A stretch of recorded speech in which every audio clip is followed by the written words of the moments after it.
ውጣልኝ ከዚህ ውጣልኝ ቶሎ ሰላም አዳምጪኝ ውጣልኝ እያልኩ ነው በአንተ ምክንያት ልጄን ከሰው በታች አረኳት ውጣልኝ አሁን ውጣ ሰላም ነገሮችን ለመረዳት ሞክሪ ቃልን በደንብ ነው ማቃት እኔ እኮ ልጃት የመጣሁት እዚህ ቤት ቃል ልጄ እንኳን ባትሆን ቁጥር አንድ ጠላቴ አንተ ነህ ደውለህ ስታወራኝ እኮ ምንም እሱን ደግሞ አረጋግጬ አሳይሻለሁ እኔ ውሸታም አይደለም የነገርኩሽ እንዳደረሽ ትክክለኛ ልጅ ብሌን ናት የገዛ ልጅሽን እንደ በግ የኔ ልጅ ለማኝ እንዴት ለማኝ ትላታለች እኔ ለልጅ አንሼ ነው ለአንድ ልጅ ምግብ ማብላት አቅቶኝ ነው እሷ የምትከለክላት እንዴት እንደዚህ ታደርጋለች ቆይ ማን ስለሆነች ነው ማናት እሷ እትዬ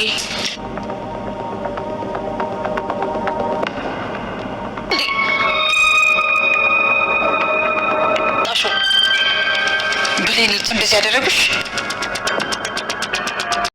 ቃል ገነትን ለመበቀል በብሌን ላይ እየተጫወተችባት ትገኛለች። ገነት አንቺን የሚወድሽ ሰው ማንም የለም፣ ሁሉም ለጥቅም ብቻ ነው የሚፈልግሽ ባይሉም ቢሆን ሰላምም በማለት አይምሮዋን ከበረዘቻት በኋላ ቃልዬም በማታ በመነሳት ከቤት ወጥታ ወደ ሰላም ቤት መጥቷ ነበረ። ሰላምንም እንግዲህ ውጤቱ ከተቀየረ በኋላ እንድትጸጸት በፍጹም አንቺ እናቴ አይደለሽም እያለች ሰላምንም እያሰቃየቻት፣ ሰላምም እንዴት ልጄን እንደዚህ ከቤት አውጥቻት አሰቃየዋት በማለት ደጋግሞ እንኳን ይቅርታ ብትጠይቃትም ወይዘሮ ሰላም ዝም እንድትይልኝ እፈልጋለሁ፣ ድምፅሽንም ሆነ ምንም ነገር መስማት አልፈልግም እያለች እንግዲህ ወይዘሮ ሰላም ዝም በይ እያለቻት ትገኛለች።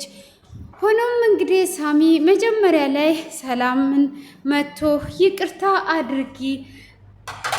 ይቅርታ አድርጊልኝ ብሌን እንጂ ቃል ልጅሽ አይደለችም፣ ቃልን ያመጣኋት እኔ ራሴ ነኝ፣ ትክክለኛ ልጅሽ ብሌን ናት። ስለዚህ አሁን ብሌንን እንደ ማንኛውም ሰው እንዲጫወትባት እንዳትተይ ብሎ ሲላትም መጀመሪያም አንተን በመስማቴ ልጄን ከቤት አውጥቼ ወረወርኳት፣ አሁን ደግሞ ጭራሹኑ በአካል መጥተህ እንደዚህ አይነት ነገር ትናገራለህ እንዴ? በማለትም ስትናገረው ቃልዬን እኮ እኔ ራሴ ነኝ ያመጣሁትን ቢላት ሰላም ልትሰማው ፈቃደኛ አይደለችም። ዳግምም እንግዲህ በንዴት ከቤት ወጥቶ ከጠፋ 2 ቀን ሆኖታል። ወይዘሮ ገነትም በጣም ተጨንቋ ትገኛለች። ሆኖም እንግዲህ ገነት ቃልዬ ከወጣች በኋላ እሷም ዳግምን ፍለጋ ሄዷ ነበረ። ቃልዬም እንግዲህ አንቺ ፍርፋሪ ለቃቃሚ ብላ ከቤት አባራኛለች በዚህ በጨለማ በማለት እንግዲህ ሰላምን እንደመጀመሪያው እንግዲህ ትሞላታለች። ሰላምም እንዴት ልጄን ለቃቃሚ ትላለች ብላ እንግዲህ ብሌንን ስትሰድባት ነበረ። ብሌንንም አንቺ ገረድ አርፈሽ ተቀመጪ፣ ከዚህም በኋላ አንቺ የቤት ሰራተኛ ነሽ፣ ቃልዬ እመቤትሽ ናት ብላ ትላታለች። ቃልዬም እንግዲህ በር ስር ተደብቃ እየሰማች ነበረ። እሷም እንግዲህ ከዚህም በኋላ የቤት ሰራተኛ ነሽ ብላ ስትላት ቃልም ስትሰማ እንግዲህ ደስ ነው ያላት። እንደዚህ አድርጌ እየተጫወትኩብሽ ዳግምን የራሴ የግሌ አድርገዋለሁ እያለች ትገኛለች። እንግዲህ እሷ ዳግምን የግሏ ለማድረግ እዚህ ጋር እንግዲህ ቃል ሰላምንም ለመበቀል እኔ ያልኩት ብቻ እንጂ የሚሆነው አንቺ ያልሽው አይሆንም፣ ከዚህም በኋላ ብሌን የቤታችን ሰራተኛ እንጂ እሷ ላይ ተደርበሽ የምትወዩን ነገር መተው አለብሽ እያለቻትም ትገኛለች። እሷም እንግዲህ እሺ እኔ ካን ወዲህ አልደረብም፣ ግን አንቺ እንደዚህ አይነት ነገር አትናገሪያት ብላ ትላታለች።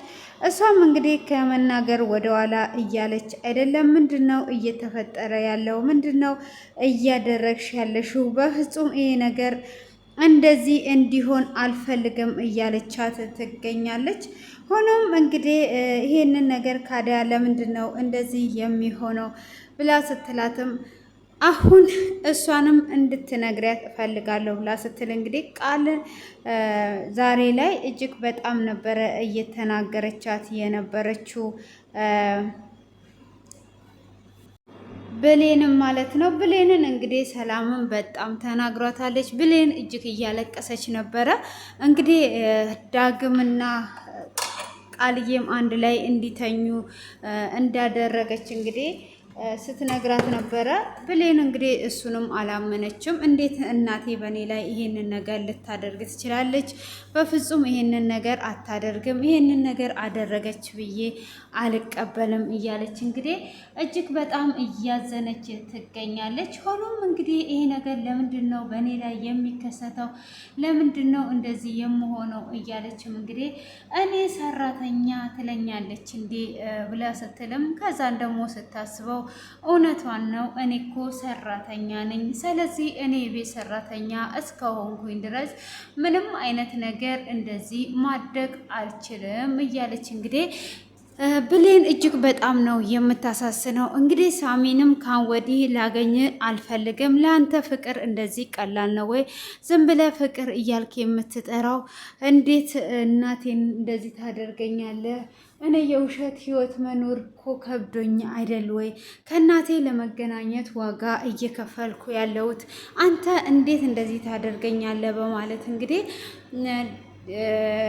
ከሳሚ ጋርም ተጣልተዋል። እንግዲህ ውጤቱ እዚህ ጋር ተቀየረ እንጂ አሁንም ቢሆን ብሌን እውነተኛ የሰላም ልጅ ናት።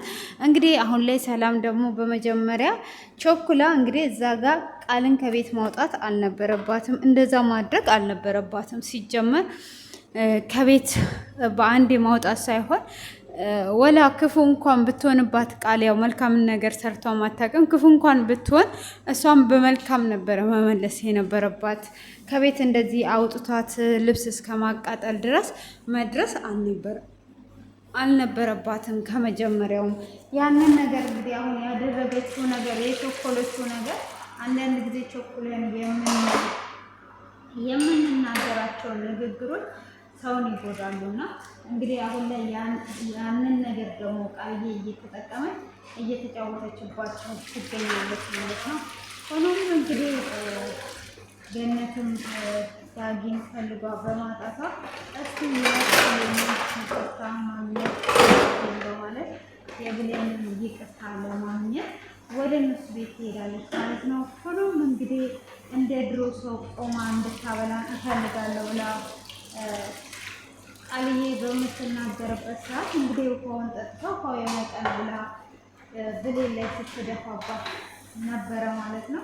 እንግዲህ ብሌን እጅግ በጣም ነው የምታሳዝነው። በመሀል የተንገላሰሰች ነው የምትገኘው ማለት ነው። ሆኖም እንግዲህ እንደዛው ቢሆን ብሌን አሁን ላይ እንግዲህ እናቷን ብታጣም ብትጎዳም በኋላ ላይ መጨረሻው ያማረ ነው የሚሆነው። ክፋትን የሚሰራ ሰው ደግሞ መጨረሻው ያስጠላ ነው የሚሆነው። ይሄንን ደግሞ የምታለቅስበት ቀን ያው እንደሚቀርብላት ምንም አይነት ጥርጣሬ የለንም ማለት ነው። እንግዲህ ቃልዬ በባለፈው እንኳን ትንሽ ተምራ አሁን ላይ መልካም ሰው ለመሆን መሞከር ነበረባት። እንግዲህ በአንድ ቀን ሰላም አውጥቷት ልብሷን አቃጥላ ያ ሁሉ ነገር አድርጓታለች።